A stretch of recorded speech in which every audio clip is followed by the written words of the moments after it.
This week, I've got John Voorhees here. He's the managing editor at Mac Stories, host of some fantastic Mac podcasts as well, App Stories, Mac Stories. You have a lot of stories to tell, John. I'm glad you can finally come on. Everything's about stories. Yeah. Thanks for having me, Tyler. I really appreciate it. Yeah, I mean, I've been following your stuff for a long time. I'm sure many people in the Apple community have, because you guys go deeper into a lot of the Apple related software than anyone else does, which I've always appreciated, in telling a lot of the untold software stories. I think so often channels, even like mine, it's like the big focus is on Apple hardware, Apple, right, OS announcements, the big stuff. And you guys get a lot more nitty gritty and all the details that we integrate with software into our daily tech lives. So I've appreciated that. Oh, thanks a lot. I really appreciate it. Yeah, I mean, that's kind of the origin story of Mac Stories, that Federico Viticci founded in 2009. He's always done deep dives into the OS when it's updated, as well as apps. And over the years, we've just kind of really expanded that to encompass podcasts and our Club Mac Stories program and a bunch of different things. So I've got a fair amount on my plate these days. As the managing editor, I kind of do a bunch of different things. I write, of course, all week long. Also do a lot of the production work, whether it's, not only am I hosting those podcasts, but I'm actually doing the production work on those as well. And then on the business side, I kind of handle things like advertising, sponsorships, and whatnot. So it's, there's a lot of aspects of things going on. And we launched a big thing this week, a big expansion of our club, which has kept us really busy in 2021. It's always kind of challenging to add a layer on top of everything you already do like that to get something new out the door. But it feels pretty good to have gotten that out this week. Yeah, it looked enormous. It looked like you basically just added this huge community component. Just like real quick, how does it work for anybody that's, a fan or wants to become a fan? Sure. So we've had Club Mac Stories has been a thing since 2015. And originally it was primarily an email newsletter. We would send out weekly and monthly email newsletters. But over the course of the last 6 years, we've really felt the constraint of that, the fact that all this great content that we were producing was locked in someone's inbox. So what we wanted to do was pull that out of email and bring it onto the web. But that meant that because what we wanted to do wasn't really available with off-the-shelf products like Memberful and things like that, we had to kind of build it ourselves. So we built a system from the ground up and introduced 2 new tiers to our club program. That the first one, called Club Mac Stories Plus, adds that web component. Everybody can enjoy the web, but Club Mac Stories Plus members also get the ability to do searching and filtering. And the filters are really cool because it allows you to create custom RSS. So you can actually tailor your experience and what you're reading from the club in the filter system, and then create an RSS feed and have that delivered to you automatically, kind of skipping what you're not interested. I mean, and on top of that, we're doing some new content. Federico and I are writing new columns. And then if you subscribe to Club Premier, which is kind of our ultimate, all-inclusive pass, you add App Stories Plus, which is an expanded version of what is really kind of our flagship podcast that is, no ads, extended, and delivered a day early. So it's a lot of stuff, but we've been planning it. We've been working on this on and off for the last 2 years, really. But it was really at the end of last year, then we really dug in and started building the underlying technology that was necessary to actually deliver it. What I really appreciate about what you guys are doing, and even part of why I want to talk about it, is because it's such a realization of the promise of the web, right? Like this is kind of what we all hoped the web was going to be, and I feel like it is less and less often, because so often these days we just choose platforms. Like having a web presence means like picking parts from different pre-built boxes, which I do. I mean, I think all of us need to do for certain components. We're not going to roll our own email service anymore, right? Like, or really build a lot of the web components. Even I'm sure if you guys are building yourselves, you're still building on top of other people's work. But this ability to, really own something is such a lost part, important part of what the open internet is to me. So I love that kind of development still happening, and at like a relatively high level. Like you guys are doing something that's like pretty big and hard, and you still aimed to do it yourself. What was the process like of kind of organizing that build? Did you guys actually develop it yourselves? Did you hire externally or? We did. We have Alex Guillot is one of our writers, and Alex has been with us since 2014 when he was actually a high school student writing for Mac Stories. And he then went on to get a computer science degree and came back to us about a year ago looking to get more involved in what we're doing, because he would write for us on and off throughout the year. And so we talked to him about that, and he ended up being the one, he's the driving force behind the underlying technology. He actually wrote the code. And at the beginning, we did look to move on to another platform, an existing platform, and we looked at Ghost, but Ghost didn't work exactly the way we wanted it to for our purposes. So what Alex ended up building is a custom CMS. What's unique about it and why we had to build it ourselves are a couple of things. One is the way we're doing our tiers for our membership just isn't supported exactly by Memberful. You can do things close to it, but not quite the way we're doing, especially where we're combining the podcast and a Discord community as well. So we kind of had to build it for that. But the other thing that's nice about it is that it's both delivery mechanism and content agnostic, in the sense that we can throw podcasts and written products all into the same CMS, have them go out to different domains automatically. And we actually have built a custom syntax that's kind of based on Markdown. It's basically an extension of Markdown that lets us write things in conditional blocks so that we can have one story that looks different to different people who are viewing the website. It's like, it doesn't, it feels like an oxymoron, but it's dynamically generated static websites, because everything at Mac Stories for speed and performance is static. But we have a back end that's dynamically generating those static sites based on what level of the club you're logged into. Yeah, there's so many examples of how this is sort of the origin of big web products too. Like in the olden days, it feels like it doesn't happen as much anymore, but this is where, Basecamp is an example that comes to mind. They built the tool for their own project management and realized like, hey, this is just a good tool. This is just a functional thing. So I love seeing this kind of like exploration and we're getting out there and doing it yourself. Yeah, we're going to roll it out to the full website. I mean, this was kind of the first stage, is to bring it to the club and to get all that infrastructure in place. But we've been really happy with the way it's performed this week, because it got hit with a pretty heavy load on the launch day, and I hope so. Yeah, very fortunately so. But it held up really well. I mean, I think we looked back at the statistics, and like the error rate of people visiting the site was like 0.03% or something. So nice. Yeah, it was great. It's a really robust system. So we're going to bring it over to the full site. That's cool. Well, yeah, congrats on the launch, and I hope you're able to keep up with the new crazy schedule of publishing a whole lot of content. And it's interesting actually that like, you guys, which, Federico's been on the show as well. He was episode 66, I think. And you guys cover a lot of the same things that I do in a way, but your workflow, your work life, the way you use your computer is just completely different from mine, I imagine, because like so much for me revolves around photo and video editing. And like, that's even the reason that when you watch all these YouTube reviews, so many of them are like, well, let's see how it does with Final Cut and Premiere, right? Like that's where we go straight to, because like, well, that's what we're doing all the time. This episode is brought to you by Flipboard, one of my favorite ways to get news on any of my Apple devices, my Mac, my iPad, my iPhone. It's got great apps and web apps for all of them. And basically it presents you with the simplest, most beautiful way to get your news. It's like big photos, big headlines, easy to browse. You flip through it in the same kind of experience a magazine would be, and you get curated content either based on your interests, or you can also follow people. I'd recommend following me, for example.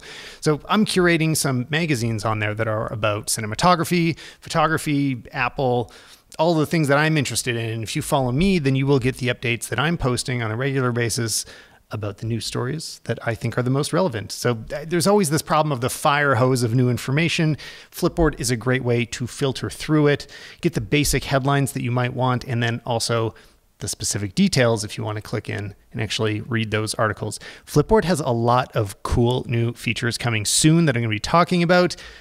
But for now, it is a great community that you can curate your own content, follow other great content, and stay tuned to find out what they have coming out soon. Head to flipboard.com/Stallman to find out more. Thanks again, Flipboard.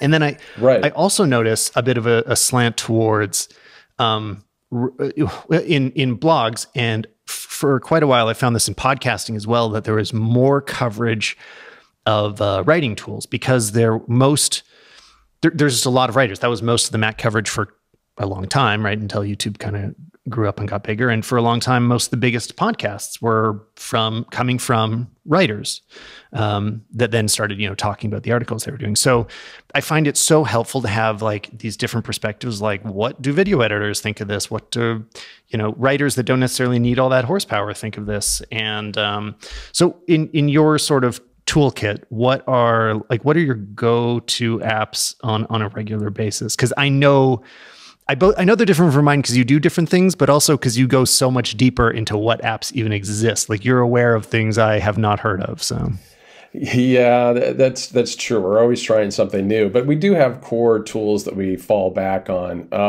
I have been switching things up a lot lately. I have moved back to Spark for email, and that's primarily because of its sharing feature. I really don't feel like there's any particular email app that gets everything right, but at least with Spark, for instance, Federico and I can have an inline conversation about an email that comes in. Maybe it comes in to him and it's something that I need to deal with. He can shoot me a note inside, in line with that email and explain what he thinks needs to be done, and then I can handle it from there and that sort of thing. So that's been using that.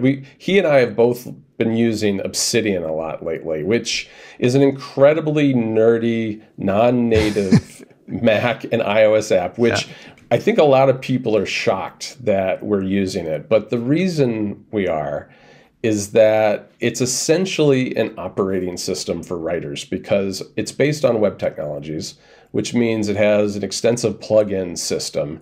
We've had plugins built for us specifically to help with the kinds of things we do. But we also have used a lot from the community, because there's a vibrant community of people making plugins. And what it allows us to do is, for instance, what I'll do throughout the day is I'll have that app open and I'll have several documents open in separate panes. One of them might be a scratch pad where I'm writing down ideas and things I need to deal with later. Another one might be a story I'm writing. And a third one might be some research notes I took a couple of days before that I'm using as reference for what I'm writing. And that ability to kind of throw those things up side by side and quickly move back and forth between different documents in the single text editor is really powerful, especially as we were doing this project. That became a thing that we did, that I used extensively, because I wrote a lot of the copy for things like the FAQs and all the words that you see on a web page that you don't really think about day to day, but we had to make sure we're consistent from page to page and place to place on the site. So it was really handy to have those things up at one time and editing them there. I think one thing that I'm curious to get your reaction to is one thing that I did differently as we approached this launch, which I haven't done a lot of personally in the past, was I created some screencasts for what we were doing. They're pretty simple, but I did realize very quickly that using ScreenFlow and trying to open multiple projects in ScreenFlow on an M1 Mac got it pretty hot and bothered, I guess, pretty quickly. And I started to feel, and that's I guess, what you were saying, which is the difference between the way we use Macs is that no matter what I do in a text editor, I'm not going to tax a Mac, even if it's a low-powered Mac, right? Ever. And so when I started doing these screencasts, I realized, oh, I see. I can kind of see where some of the hard edges are of this M1 Mac. And and I started thinking, well, if we're going to do more of this in the future at Mac Stories, I think I probably ought to have a Mac around here that's a little beefier once those new machines come out. Yeah, I think you picked the best example of like why normal people, being non-video editors, would still need more power. Is I've definitely seen that with ScreenFlow. Even with a computer that can handle, say, Final Cut really easily, will still completely max out under ScreenFlow. I haven't run any computer so far that was just comfortable doing exports or mostly exporting from ScreenFlow. Like while you're editing, like it's a well-written app. It performs well. It's easy to work with. I mean, it's an amazing app, actually. I should be giving it more credit than that. And if anybody doesn't know, ScreenFlow, formerly ScreenFlow Pro, which I'm glad they took the Pro because it's very hard to say. They are, I mean, it's really the like flagship screen recording app that makes Windows users jealous. Like I was doing some Windows tutorials lately, and I was like, okay, so what's the Windows equivalent of this? Like there must be something that's like the go-to, amazing screen recording where you can do animations afterwards and, like kind of do real editing of the recording in a way that is not degrading the quality. And with the answer I seem to get was there isn't one. It's like basically you're recording a video and that's it. Whereas ScreenFlow really sort of captures what's happening on the computer. It's also tracking your mouse movements so that it later can either hide the mouse entirely, which I don't know why you do that, but you can also highlight where you're clicking on the screen. You can add keystrokes. So it's not just a video recording in the end, but it really captures the whole thing. And I also find that when I do animations later, which is a question I get every time I post a video that has ScreenFlow in it, people can see that it looks different because the animations are so easy to make them look good. It also seems to be like capturing it like more than screen resolution almost. Like it's not, things don't feel like you're zooming in on a bitmap as much. Whereas I know if I was just using, say, QuickTime, getting like a 4K recording of the whole screen and I punched in, you can tell that you're just like zooming into a video file. So I don't know what's going on with ScreenFlow, but it's got some magic. And the result, the final thing here, just the result is when you export, it's so slow. Like, I mean, whenever I do it really is. If I do a YouTube video, it's like an hour recording and it takes 2 hours to export it. It's crazy. Yeah. No, I was doing things that were only like, 2 to 4 minutes long. And I was just sitting there waiting and realizing, oh my gosh, what if this was like, a really in-depth tutorial or something? But it is neat the way it has an awareness, as you said, of what's going on the screen, which allows you to not have to worry about any of those animations while you're recording, because you can go back and add that stuff afterwards, because it's definitely something in the way that it's capturing it to its native file format. Because if you just bring in a video that you made of your screen from another source, you don't have that capability. It has to have been recorded in ScreenFlow for that stuff to work. But super handy and useful. One of the things I like about your channel is that it gives me ideas for things that we should try at Mac Stories, because you're right. I think a lot of bloggers like us and people who make podcasts think of things like audio editing and text editing and those things when they're testing out hardware. But it pays, I think, to really broaden your horizons and see what people are doing and how they're using tools differently in different contexts, and seeing if they can be translated to your particular setup. Because one of the things I've been using recently with an M1 iMac is a Loop Deck Live, which is a really cool little thing. It's a little like a Stream Deck, but I actually like it a lot better. I've been building that out, and it was built primarily for people who are doing video editing or photo editing and that kind of thing, or streaming, of course. But there are a lot of interesting things I've been able to do with it with the apps I use too. This episode is also brought to you by CleanMyMac X, because you should be able to rely on your computer. It should be fast and organized and make working on it feel like a dream, but that's not always the case. If you're a Mac user, you should be using CleanMyMac X from MacBaw, who are diligent Mac developers. Many in the Mac community trust. CleanMyMac X is an ideal decluttering app for the Mac. So what does it do? CleanMyMac X includes 49 different tools to help you delete invisible junk from your computer. It helps to tune up your Mac to make sure it's running at its maximum speed, organize disk space by showing you large hidden folders that you might be able to clear out. Plus, you can free up tons of space so your Mac never runs into issues with storage.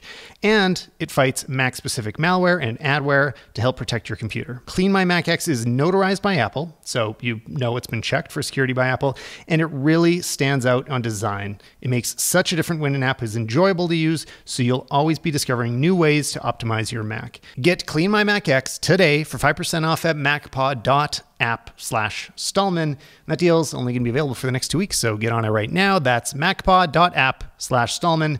Thanks again to CleanMyMac X. What are some of the other big ones or more obscure ones that maybe I'm not aware of too? Like, I mean, also just to fill in any blanks if anyone's wondering, for email, I still use the web. I use Gmail. And do you? All right. Wait, what was the other one you mentioned? Oh, for note taking. So yeah, when you or when I started hearing about Obsidian, because everybody had been mentioning it on the podcast I listened to, I'm like, oh, I should check this out. And I just looked at the homepage and I'm like, no, this is not for me at all. Like it's much further down the writer perspective than I need. And I have to write quite a bit for videos. Like I write all my show notes ahead of time. Okay, what am I going to talk about? Sometimes I write full scripts.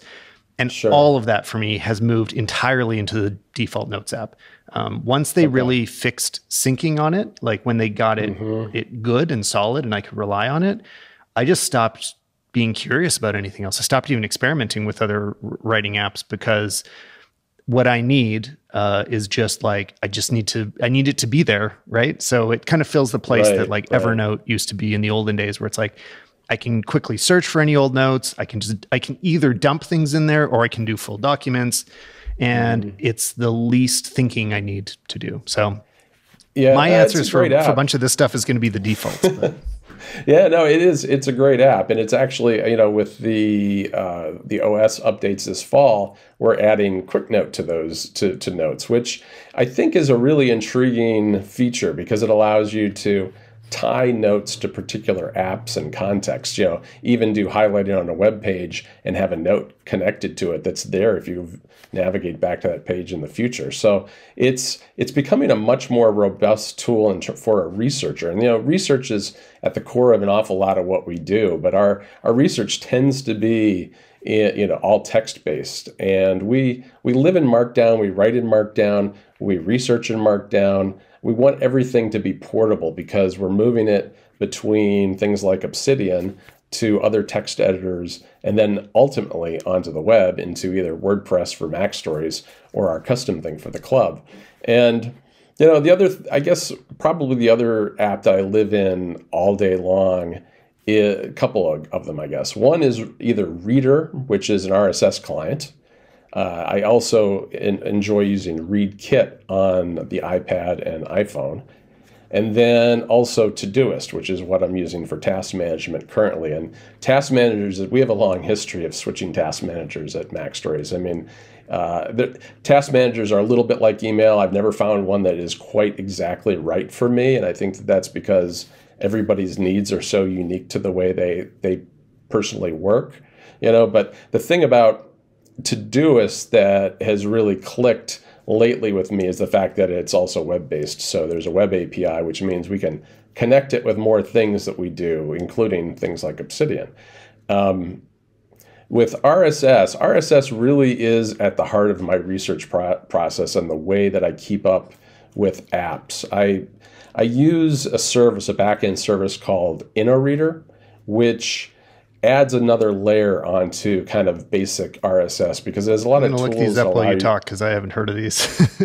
Okay. InnoReader.com is a service that allows you to overlay things like filters and saved searches and even sorting type of things that you can do to make it work really well. And it just is one of those things that allows me to filter through a larger number of RSS feeds because I don't know, if I don't look at my RSS for a day, I'll have 1,000 articles at the end of the day. And I'm not one of those completionists. I can't be with the number that I have, but I have kind of a hierarchy of what I always look at and what I sometimes look at. And part of that is the always look at are all the Apple apps and Apple related news. And then it kind of goes down from there to more general tech and that sort of thing.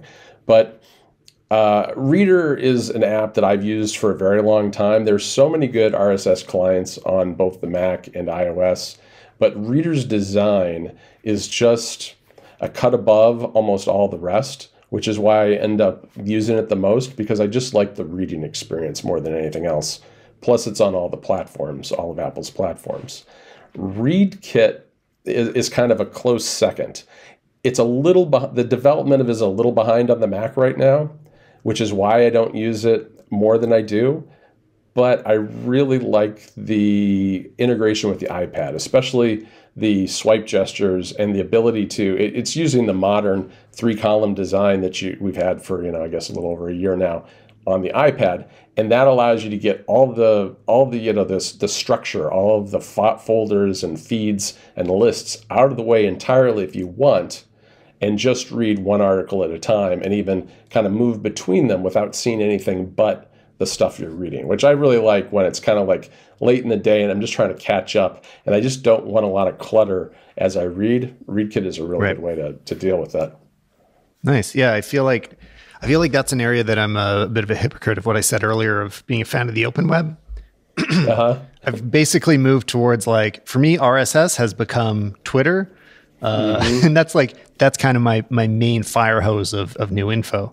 Like, it's true for a lot of people. In a way, it's also because, like, I end up with a lot less links as well, which I kind of like. It's more like a whole bunch of headlines. Like, I can get, all right, here's just some basic info, and there's only, one of 5 people is actually posting something that I then go and follow up and read a whole article about. So I can get a sense of the news that's going on without doing a deep dive.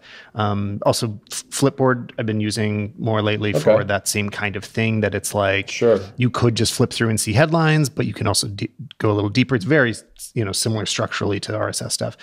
I kind of I didn't intentionally walk away from RSS. I just guess I stopped using it. I think because the amount, it was just like the volume.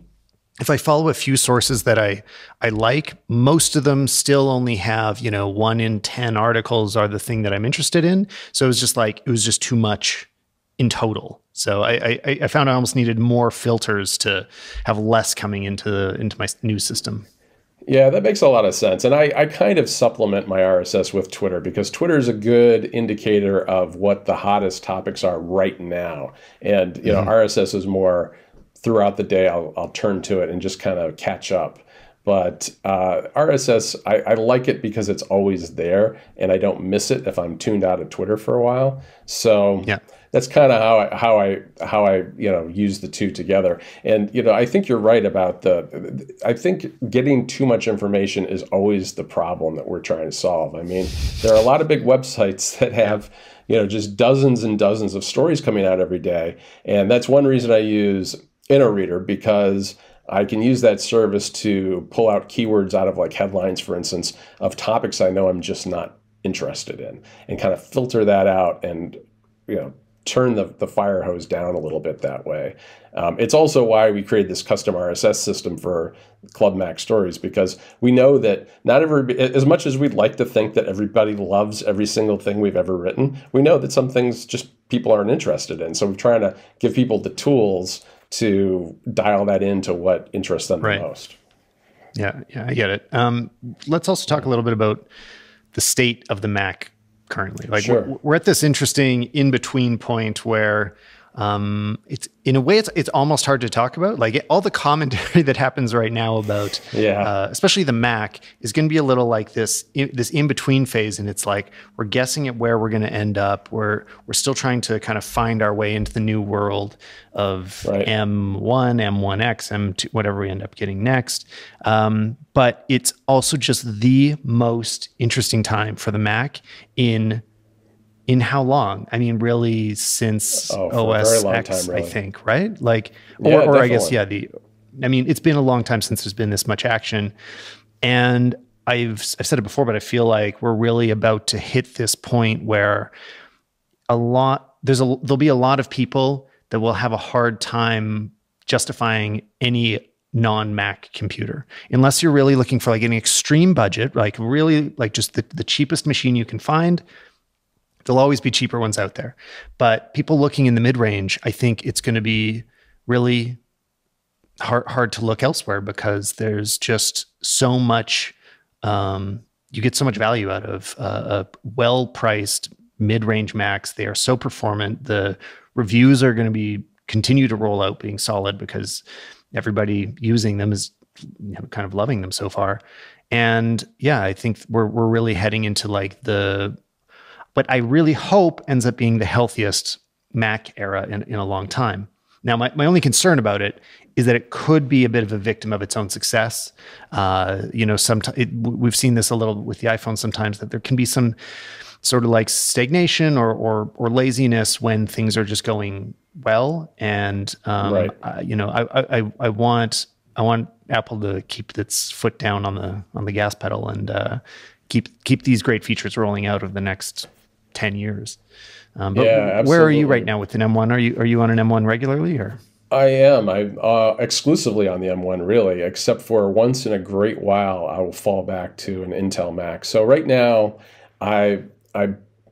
so far I've tried the M1 Mini, the M1 MacBook Air, and the M1 iMac.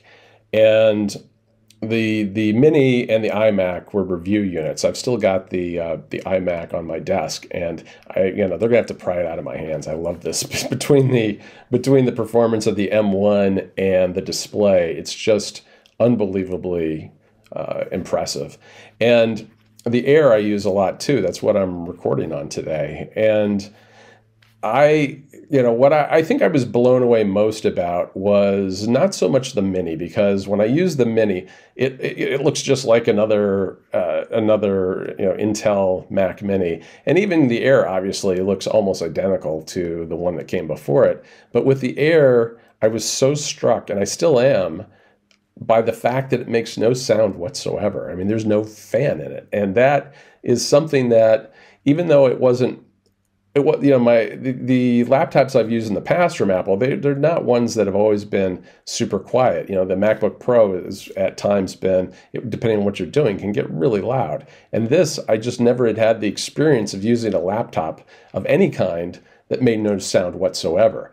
And so I've really been impressed with that. Now, as we talked about a little bit before when we were talking about making screencasts, I am aware now, I think more than I was when I first started using these machines, that there's some upper limits that are not super hard to hit depending on what kind of work you're doing on it. Fans do exist for a reason, even if we've got these great new super cool processors. Sometimes they still get hot. Right. And I have been able to get the fans to spin up on the iMac doing some things with audio and video. And I'm really curious to see where we go, because we really do. I hope Apple keeps its foot on the pedal for the pro market, and that the higher end gets the same attention that this lower end has. I think it's a good sign that we got a completely redesigned iMac, even though it is an M1 entry-level iMac. It shows that I think we're hitting the middle strides of this transition, where Apple's not just putting an M1 chip in an existing computer like the Mini or the MacBook Air. It's starting to redesign these computers around its chipset. And I think that that's going to be particularly important at the high end. So I'm hoping to see that. It's an interesting time for the Mac. I'm very excited about it personally. I think there's a lot of opportunity here to take it in new directions. I think that, because the Mac's been around so long, it's the original platform after all, you get a lot of angst from people about where software design's going, where hardware's going. But I do feel like Apple is trying to kind of honor that history and that past and bring forward what makes the Mac, as well as moving it into the future. Because let's face it, the Mac was kind of stagnant going into this transition. I mean, I still loved using the Mac, but it wasn't going very far in terms of new software. People sometimes ask us, why don't you write more about Mac apps? And the answer is usually because there aren't as many, and there aren't as many innovative, right? There aren't as many new innovative things happening. Now that's starting to change. I mean, I think Catalyst and Swift UI and all these new technologies are starting to bring in fresh blood and new apps. But then you also have the tension of more and more bigger companies are starting to use things like Electron so that they can offer their apps on multiple platforms, including Windows and Linux. So it's going to be interesting to see how that shakes up and shakes out in terms of native Mac apps, Electron apps, Catalyst versus AppKit versus Swift UI. There's so many options now. I think it's a little bit of a confusing time to be building things on the Mac, but I expect it'll shake out over the next few years. Yeah, well, let's also talk about the like where are we with pro apps right now as well, because well, you know, that's what affects me the most. And we're also hitting an interesting point with the native apps. So thinking for myself about Final Cut, which is what I primarily edit in and I absolutely love. We're also getting to this point where a few years ago, the conversation was all about Final Cut versus Premiere. I did a video about that went very in depth. And now, even though, so Premiere's been gaining a lot of market share, and a lot of this, I'm kind of guessing based on Google Trends. That's the only place I can find comparisons of like how much are people using different video editors. And people are searching for Premiere more and more, or Premiere tutorials over Final Cut.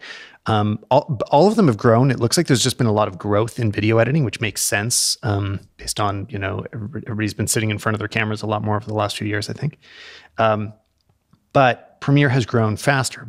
Meanwhile, DaVinci Resolve is just coming up like a freight train from behind and really implementing the features that these other two accelerated at previously, but bringing its own super powered color grading and effects engine and audio tools that all of those have some things available that none of the other apps can do. Like there are things completely integrated into Resolve that work better, are easier to use, and just that you can't do directly in Final Cut or Premiere.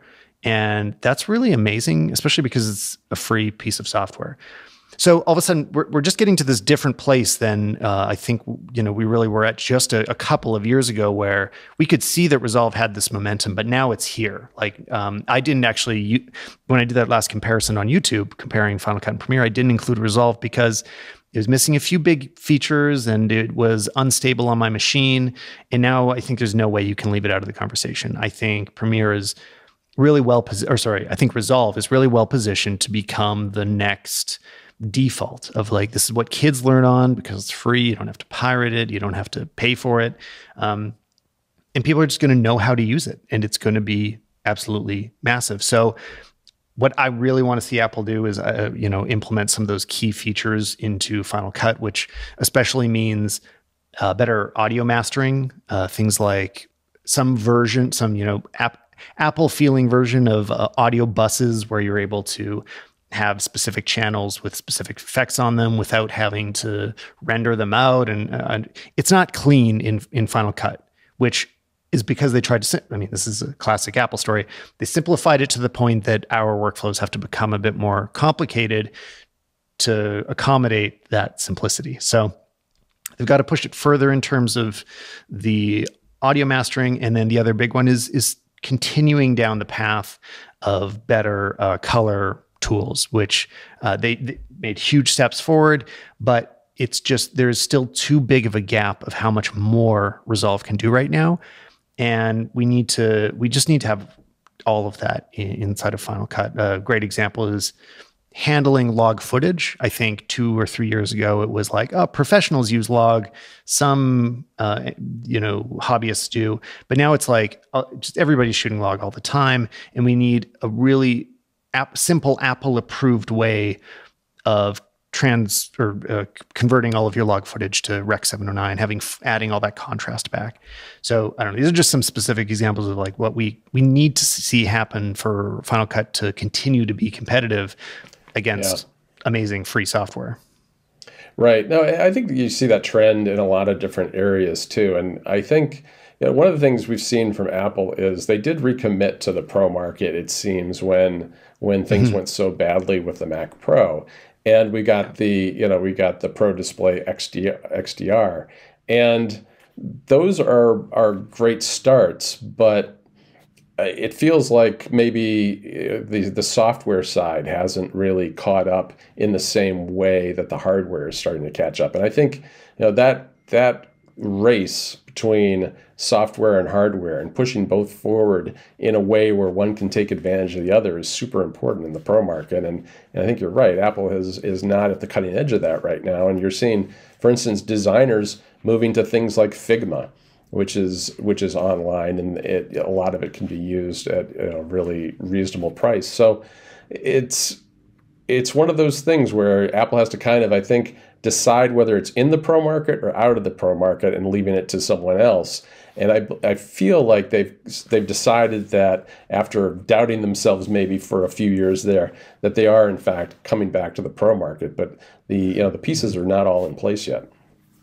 Yeah, I still wonder. I really want to know. I want to talk to the people in charge of this. Like, is there serious regret about abandoning Aperture at this point? Because it feels like such a clear missing piece of the puzzle now. And I think when they walked away from it, was a specific time for Apple. It was like, we don't have the developer resources to focus on this. We can't give this the attention it needs. We have to focus on the iPhone at the time. This would have been, I don't remember what year this was, maybe 8 years ago or something. And now they clearly want to refocus and capture that pro market and be the pro computer, but they're missing big parts of the story without having a first party professional level photography app. So I don't see them just like bringing it back out of nowhere, but I do think it's like a glaring hole. There's an Aperture shaped hole in the Apple photo ecosystem, and I don't know. And I also feel like it's not completely being picked up. It's definitely not being picked up by Adobe for professionals.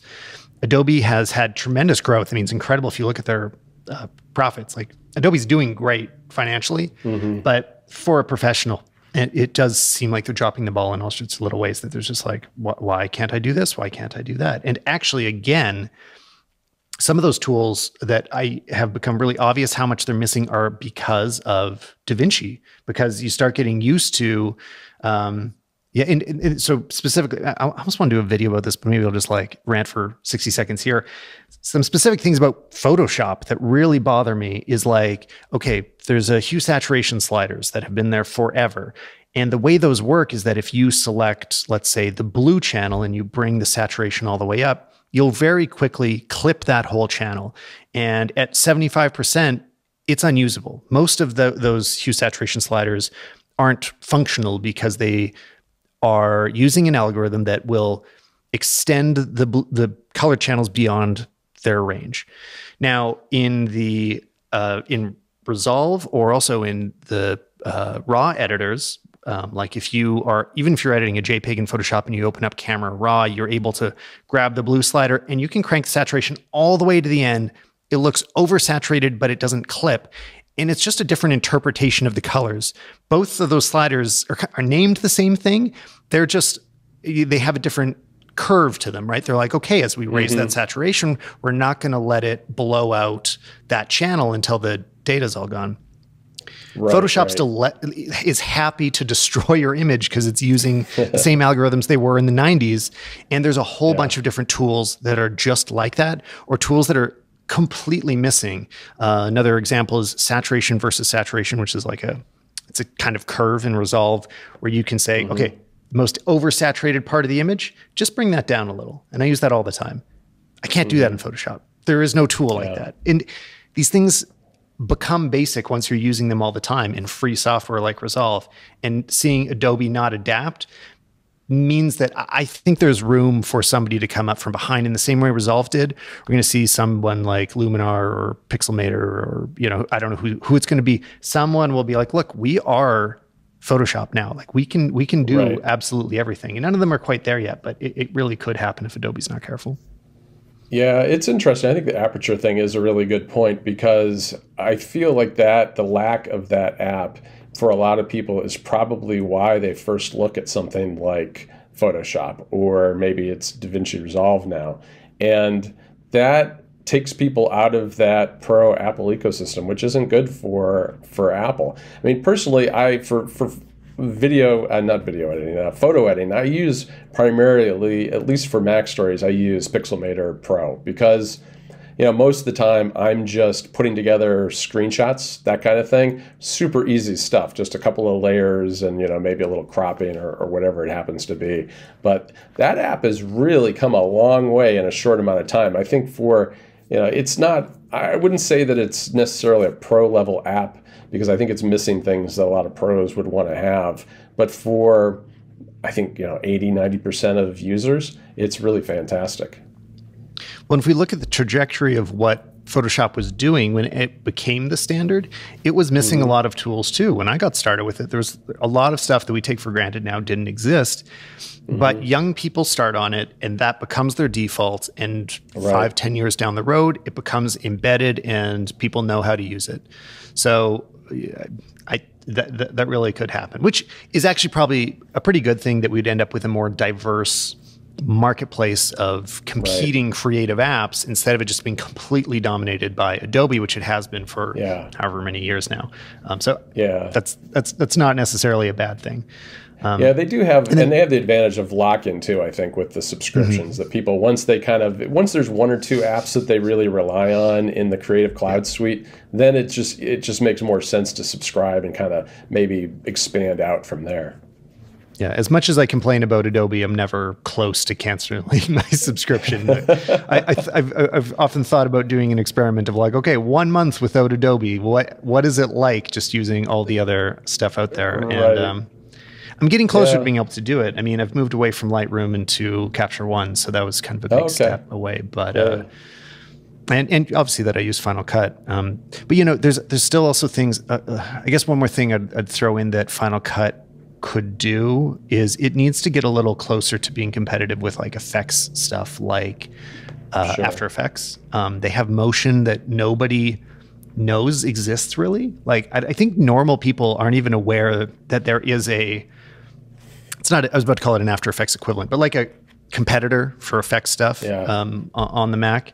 And actually I still haven't bought Motion, to be honest. Whenever I'm doing special effects, I use Motion VFX, which they offer a whole bunch of different plugins that are just super easy to have animated titles and like 3D tracking. And they actually fill in a lot of those blanks that are just built into Premiere.